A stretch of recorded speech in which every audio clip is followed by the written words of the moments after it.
નમસ્કાર દર્શક મિત્રો, હું છું દર્શિની દોશી અને આપ જોઈ રહ્યા છો CB24। શરૂઆત કરીએ આજના મુખ્ય સમાચારોથી। અમદાવાદના મેમનગરમાં સામ્રાજ્ય ફ્લેટના આજ બ્લોકના પાર્કિંગમાંથી આજે સવારે મૂળ ગોધાવીના એવા 55 વર્ષીય કાંજીભાઈ નામના વૃદ્ધનો મૃતદેહ મળ્યો આવ્યો છે।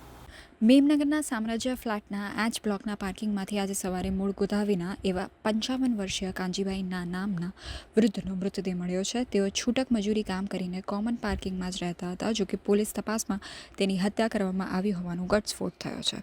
તેઓ 25 વર્ષથી સામ્રાજ્ય ટાવરમાં કામ કરતા હતા। પોલીસે સોસાયટીના સભ્યો અને સિક્યોરિટીના નિવેદન નોંધાવવાનું શરૂ કર્યું છે। સિક્યોરિટી ગાર્ડના નિવેદન મુજબ રાતના સમયે કોઈ પણ અજાણ્યો શખ્સ સોસાયટીમાં આવ્યો નહોતો, જેથી પોલીસ દ્વારા ફ્લેટમાં રહેતા જ વ્યક્તિઓ સાથે હત્યા કરી હોવાની દિશામાં તપાસ કરવામાં આવી રહી છે। પોલીસે વ્યક્તિની અટકાયત પણ કરી છે। કાંજીભાઈ ગઈકાલે પણ રાબેતા મુજબ કામ પર આવ્યા હતા, ત્યારે મોડી રાતે 2 વાગ્યાની આસપાસ અજાણ્યા વ્યક્તિએ માથાના ભાગે બોથડ પદાર્થ મારીને કાંજીભાઈની હત્યા કરી હતી।